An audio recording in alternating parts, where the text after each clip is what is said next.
Sir, हमने एक video में आपसे शिक्षा माफिया के ऊपर बात की थी और आपने बताया था कि किस तरीके से शिक्षा के क्षेत्र में भी माफियाज हैं। इसी तरीके से आपने एक बार कहा था कि इंदौर में शिक्षा के अलावा खेल माफिया भी है, जो खेल के लिए जमीन आवंटित की गई है उसमें भी करप्शन हुआ है। तो ये खेल माफिया क्या है, क्योंकि ये पहली बार इस तरीके का वर्ड सुनने में आया। इंदौर जो है जवाहरलाल नेहरू स्टेडियम का डेवलपमेंट इसीलिए किया गया था कि इंदौर में खेल प्रोत्साहित हो। Table tennis, lawn tennis, cricket, Indian games वो सब वहाँ होते थे।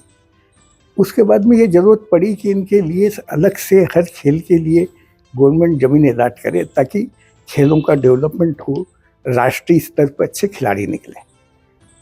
तो 75-76 में यशवंत क्लब के पीछे जो खुली ज़मीन पड़ी थी, वो खुली ज़मीन पहले तो यशवंत क्लब का बगीचा था होलकर रियासत के समय। उस ज़मीन को काट करके यशवंत क्लब को केवल 15 एकड़ ज़मीन रख करके और 3-3 एकड़ ज़मीन 3 खेल संगठनों को दी। एक जिला टेबल टेनिस एसोसिएशन, एक Madhya Pradesh lawn tennis association और एक कारपोरेशन एरिया बास्केटबॉल एसोसिएशन, और चौथी जमीन क्रिकेट एसोसिएशन को दी। अब स्थिति ये है कि क्रिकेट एसोसिएशन में तो क्रिकेट का पैसा इतना आता है और मध्य प्रदेश क्रिकेट एसोसिएशन के कब्जे में है, तो वहाँ करप्शन तो नहीं है, परंतु एक गली जो है, जो यशवंत MG रोड के जो बंगले हैं, इनके पीछे 15 फीट चौड़ी बैक लेन बनी थी जिसमें अभी भी सीवरेज लाइन है।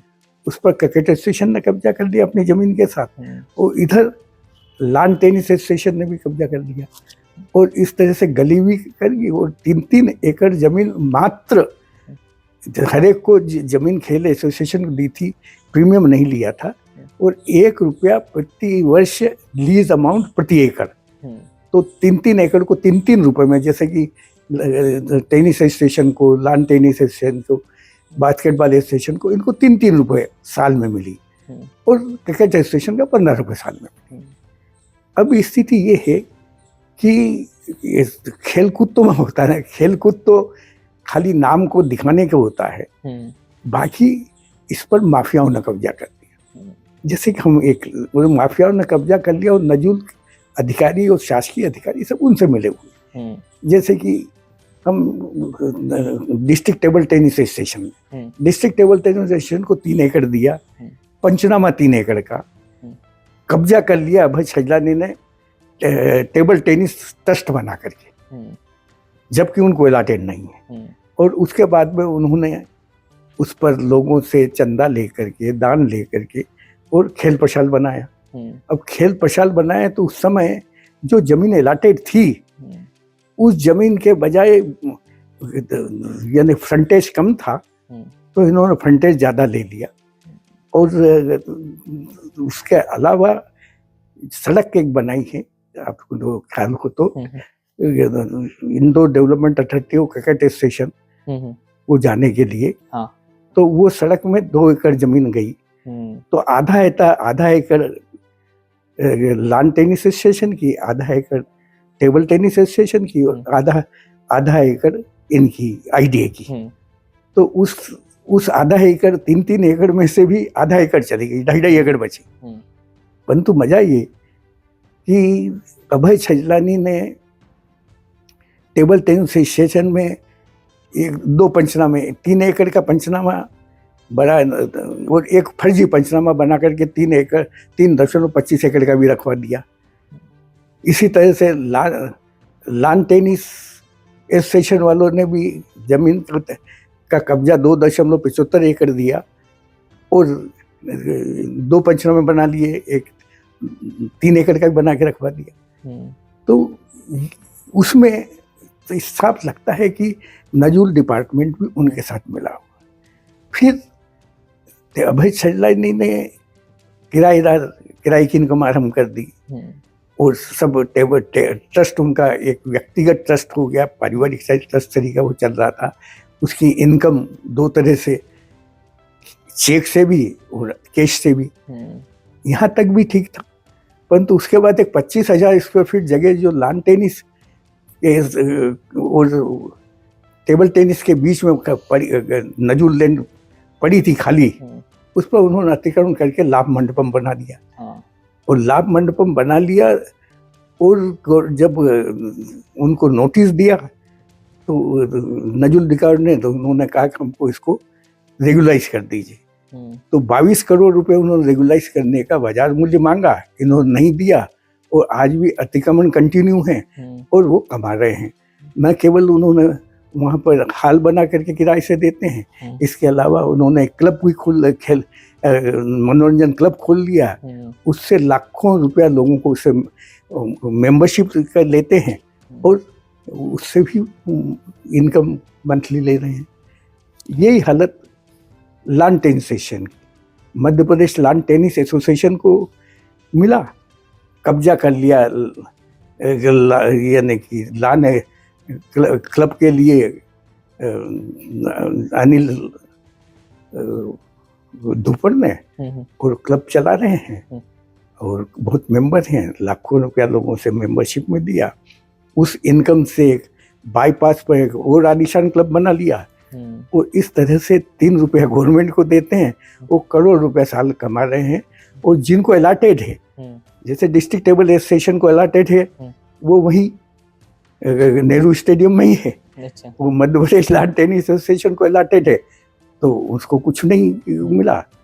और यह स्थिति है, इसलिए इंदौर में खेल माफियाओं का कब्जा है।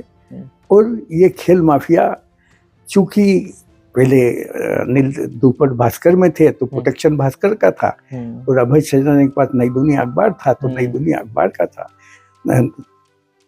सर, ये जो आप बता रहे हैं कि इस तरीके से खेल माफिया मिले हुए थे, तो इसमें मतलब ये जितनी भी आपने प्रॉपर्टीज की बात करी, ये सारी शहर के बीच में है, और ऐसा नहीं है कि किसी की नजरों से छुपी हुई हो, तो फिर इस पर आज तक किसी का ध्यान क्यों नहीं जाता और कार्रवाई क्यों नहीं होती है?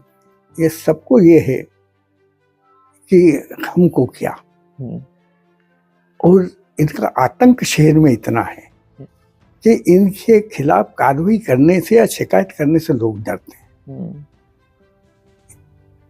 केवल कुछ लोग शिकायत करने के लिए आगे आए, उन्होंने मेरे को अभिभाषक बना के PI लगाई है, और वो PIL में कुछ आर्डर्स हुए, पर उनका पालन, यानी पहली PIL 97 की है, आर्डर गवर्नमेंट का ये था कि ये कार्रवाई करेंगे, और कार्रवाई नहीं की।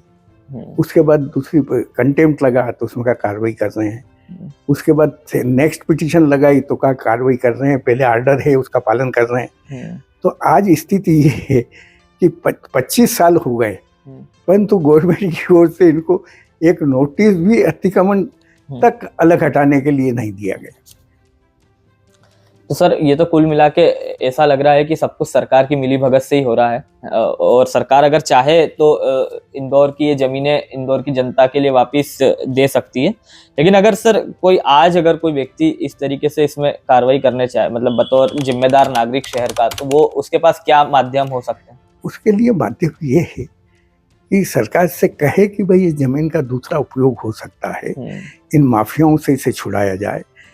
यानी कि 100 करोड़ रुपए की जमीनें इनके कब्जे में हैं, जो जनहित में और कोई उपयोग हो सकता है। जैसे कि एक बार एलाट खाली पड़ी थी जगह, तो एलाट टूरिज्म कॉर्पोरेशन को हुआ था, तो उसका विरोध किया और वापस लॉन टेनिस को दी। तो ये सब जो स्थिति है खेल माफिया के साथ, चूंकि अखबार जुड़े थे, आपको आश्चर्य होगा कि यानी अभय सजनानी ने ही कब्जा लिया था बास्केटबॉल का भी।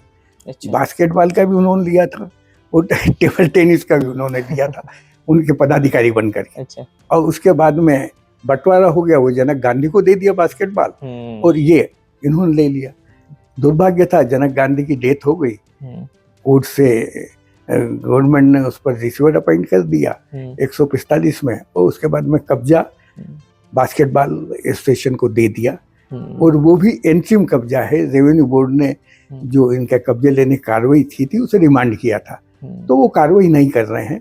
और आज स्थिति ये है कि जितने खेल के लिए जो स्टेडियम बनाया उन्होंने, उसके अलावा जितने कंस्ट्रक्शन है कोई ना कोई सेल चलता रहता है और किराए की इनकम करता। जी हाँ, वहाँ पे तो लगातार सेल चलती रहती। सर आपकी इन बातों से पता चल गया होगा लोगों को भी जो वीडियो देखेंगे कि खेल माफिया किस तरीके से शहर में पनप चुका है, पनप रहा नहीं है। और इसमें जनता को भी एक जानकारी मिलेगी कि कितनी, जिस जमीनों को वो समझते थे कि किन लोगों की, वास्तव में वो जनता की खुद की जमीन है। और सरकार की भी हो सकता अब आंखें खुल जाए और वो जमीन वापस जनता को मिल जाए। धन्यवाद।